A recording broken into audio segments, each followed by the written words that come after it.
तो आज मैं बात करने वाला हूँ द केरला स्टोरी मूवी के बारे में। तुम मानो या ना मानो, ये मूवी वो हर चीज़ प्रोवाइड करवाती है जिसे देखने के बाद तुम एक समुदाय से कुछ ज़्यादा ही नफरत करने लग जाओगे। वो समुदाय है मुस्लिम समुदाय। वजह क्या है, ये सारी बातें बताऊँगा। कुछ तथ्य भी पेश करूँगा कि ये मूवी ट्रू स्टोरी है या एक मनगढ़ंत कहानी है। तो पहले जान लेते हैं इस मूवी की कहानी। इस मूवी की कहानी केरला के रहने वाली 4 लड़कियों की है जिसे नर्स बनना है, पर उसमें से एक मुस्लिम समुदाय की लड़की है जो इन लड़कियों को बड़काने लगती है और उसे इस्लाम की तरफ धकेलना शुरू कर देती है। उसे लव जिहाद के चक्कर में फंसाती है और उसे सीरिया तक पहुंचा देती है। यही है मूवी की कहानी। क्या वो लड़की सीरिया से बच पाएगी, सीरिया से वापस आ पाएगी, या वहीं फंस जाएगी आतंकवादियों के चंगुल में? तो यही सब जानने के लिए आपको देखनी पड़ती है ये मूवी। कैसी है मूवी? तो बात करें इस मूवी की, तो इस मूवी की सच्चाई से कोई भी लेना देना नहीं। वजह अभी बताता हूँ। जब इस मूवी का ट्रेलर आया था तो इस मूवी में दावा किया गया था कि 32,000 लड़कियों को सीरिया में दफन कर दिया गया है, जो कन्वर्ट करके वहाँ लेके आए। पर सरकार कहाँ सो रही थी, क्या चादर बिछा के? दूसरा सवाल, इस मूवी को देखते टाइम थोड़ा ही देर में आपको ये एहसास जरूर हो जाएगा कि इस मूवी में एक खुलेआम एक एजेंडा चल रहा है कश्मीर फाइल की तरह, जहाँ मुस्लिम समुदाय को बदनाम करने की कोशिश की जा रही है और उसे बहुत ही बुरे तरीके से। ऐसा नहीं कि जिसे देखने के बाद आपको घिन भी आने लगे कि भाई ऐसा क्या इस समुदाय में इतना घिनौनापन है, या सच में ये एक मनगढ़ंत बात है। पर थिएटर से निकलते समय तुम्हें घिन जरूर आएगी इस समुदाय के ऊपर। वजह इस मूवी का डायरेक्टर जो इस तरीके से कहानी को लिखा है। इसमें कुछ चीज़ों को लें तो सही से दिखाया है, जैसे ISI के बारे में जो बताया गया है कि औरत को दबाना ये है, पर कुछ चीज़ें बहुत ज़्यादा गलत है। इस मूवी में पहला सीन है बकरे वाला, क्योंकि जब वो लड़की को सीरिया ले जाया जाता है तो उसका स्वागत बकरे का मुंडी काट के किया जाता है, वो भी छोप दिया जाता है चापड़ कर। पहली बात, इस्लाम में ऐसा कुछ नहीं होता, क्योंकि इस्लाम में हराम है, हमेशा हलाल करके खाया जाता है। पर किसी के स्वागत के लिए मुंडी को 2 आधा नहीं किया जाता। ये सिर्फ केरला में या हिंदू धर्म के मानने वाले लोग हैं, वो चढ़ावा जो चढ़ाते हैं तो इस तरीके से बकरे को काट के, यानी कि एक ही इसमें 2 आधा मुंडी अलग धड़ अलग इस तरीके से कर दिया जाता है। दूसरा चीज़, इस मूवी में एक लड़की जब इस्लाम कन्वर्ट हो जाती है, मुस्लिम धर्म को अपना लेती है, तो अपने फादर से मिलने जाती है हॉस्पिटल में। उसका पिता बीमार होता है। इस मूवी में कहा गया है कि तुम अपने पिता को पत्थर से मारो, वो काफिर है, पत्थर से मारो या उसके मुंह पे थूक देना। और लड़की हॉस्पिटल में जाके उसके मुंह पे थूक देती है। इस्लाम धर्म में ऐसा कभी नहीं कहा गया, नहीं तो ऐसा होता तो हर चलते फिरते लोगों के ऊपर कोई ना कोई मुस्लिम हिंदू के ऊपर थूकता ही मिलता और रोज़ इस चक्कर में लड़ाई होती ही होती। तो ये भी एक तथ्य जो दिखाया गया है इस मूवी में, वो बिल्कुल गलत है, ऐसा कुछ नहीं होता। पर इस मूवी में देखने के बाद ये सीन काफ़ी अजीब लगता है और आपको भी कैसा लगा कि भाई कैसी सोच है इनकी। तीसरा, ये सब चीज़ें कॉलेज में चल रहा था, तो फिर पुलिस कहाँ थी? क्योंकि ये छोटी मोटी बात नहीं थी, बड़े स्तर पे लड़कियों को कन्वर्ट किया जा रहा है, उसे इस्लाम धर्म की तरफ लाया जा रहा है, ज़बरदस्ती उसके मन में डाला जा रहा है। एक सीन आता है कि मॉल के अंदर 4-5 लड़के मिल के लड़कियों के सारे कपड़े फाड़ दिए गए। क्या इसके ऊपर कोई एक्शन नहीं हुआ? इसके ऊपर जांच पड़ताल नहीं हुआ? पुलिस कहाँ थी? इन चीज़ों के बारे में पुलिस ने आगे कार्रवाई क्यों नहीं की? सच्चाई खुद ब खुद सामने आ जाता। मॉल में CCTV कैमरे लगे होते हैं, तो फिर इन चीज़ों को सही ढंग से दिखाया क्यों नहीं गया कि आगे हुआ क्या? पुलिस इस पूरे सीन में कहाँ है? पुलिस का कोई इन्वॉल्वमेंट नहीं दिखाया गया इस मूवी में। एक और बातें हैं जो मुझे बहुत ज़्यादा चुभी इस मूवी के अंदर, कि किस सरिया में लिखा हुआ है कि मुस्लिम धर्म के लड़कियों को मोबाइल रखना मना है।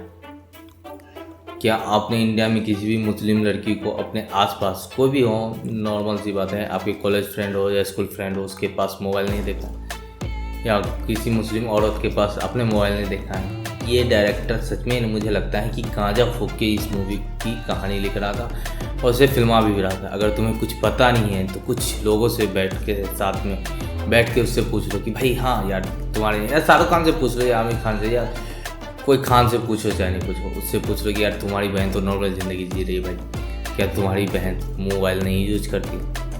बहुत सी चीज़ें हैं ऐसी जो इस मूवी में अजीब लगती। एक और सीन है इस मूवी में जो लगता है कि गांजा फूंक के सच में लिखा गया है। ये लड़की को जब लव जिहाद में फंसा दिया जाता है तो वो प्रेग्नेंट हो जाती है। उसका बॉयफ्रेंड मानने के लिए तैयार नहीं रहता है कि ये मेरे बच्चे की माँ बनने वाली है। वो अचानक से गायब हो जाता है जब बातें चलती कि हाँ भाई तुम शादी कर लो।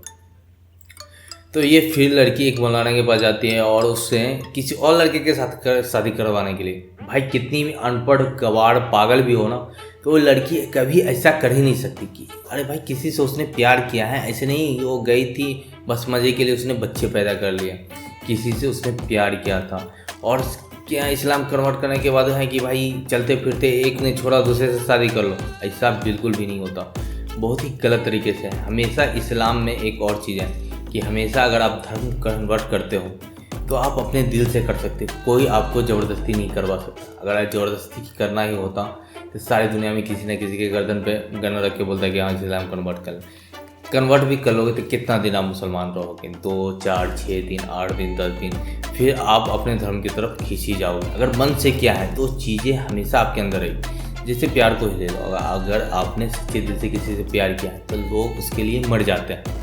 अगर आप सिर्फ मज़े के लिए, तो भाई ये लड़की गई तो दूसरी लड़की है, उससे घंटा फर्क नहीं पड़ता। तो प्यार और धर्म दोनों एक सा है, जितना शिद्दत से चाहोगे उतना ही पास आता है। खैर आगे बढ़ते हैं। इस मूवी में एक सीन आता है कि लड़की को पता चल जाता है कि उसका बॉयफ्रेंड किसी और लड़की को फंसा रहा है और ये सारे काम कर रहा है। उसकी फ्रेंड का बलात्कार कर दिया गया, उसके वीडियो बना के सोशल मीडिया पे डाल दिया जाता है। जब जाके मान लिया, जब उस लड़की को श्रीलंका में सारी बातें पता चल गई थी हनीमून के दौरान, तो उसे सीरिया जाने की ज़रूरत क्या थी? उसे भी समझ जाना चाहिए था ये सारा ट्रैप है, तो ऐसा क्यों नहीं किया? खैर इन चीज़ों को छोड़ते हैं। डायरेक्टर ने गत्ते नहीं फूके थे और सस्ते नशे बिल्कुल तो नहीं किए थे। पर मैं एक चीज़ जानना चाहता हूँ कि जब सोशल मीडिया चल रहा था, लोगों के वीडियो अपलोड हो रहे थे, तो जो लड़की सबके धर्म कन्वर्ट करवा रही थी, उस लड़की के रियल वीडियो या फोटो क्यों नहीं है? जब आप किसी का इंटरव्यू लास्ट मूवी के एंडिंग में जिन लड़कियों के साथ हुआ था, मानता हूँ लव जिहाद हुआ होगा, अभी भी होता है, बहुत से लड़कियों के साथ होता है, हुआ होगा। कोई ऐसा सनकी दिमाग वाला हो जिसने ये सब किया था। जो लड़की ने सबके धर्म कन्वर्ट करवाए थे, वो लड़की कहाँ है? उसने और जो उसके साथ में और भी लड़के थे, वो सब पकड़े क्यों नहीं गए? अगर पकड़े गए हैं तो उनके फ़ोटो क्यों नहीं कि ये इसने ऐसे किया था? अगर रियल स्टोरी तो उनके बारे में डिटेल होना चाहिए। अक्सर हॉलीवुड या बॉलीवुड की पुरानी भी मूवी हैं जिसमें भाई किसी फ्रीडम फाइटर ने कुछ किया था या कोई है, तो उसके बारे में पूरा डिटेल होता है। भाई अपने इंटरव्यू दिखा दिया, पर जो इन सब की वजह है गुनहगार हैं, उनके भी फ़ोटो या वीडियो तो होने ही चाहिए थे। पर ये चीज़ें आपको नहीं मिलती। जब इस चीज़ के ऊपर कोर्ट में केस चला था मूवी के ऊपर, तो मूवी के डायरेक्टर ने भी जब 32,000 वाला, तो उसने बोला था कि मेरे पास सबूत है, पर कोर्ट में वो साबित नहीं कर पाया और ये चीज़ खारिज हो गई थी।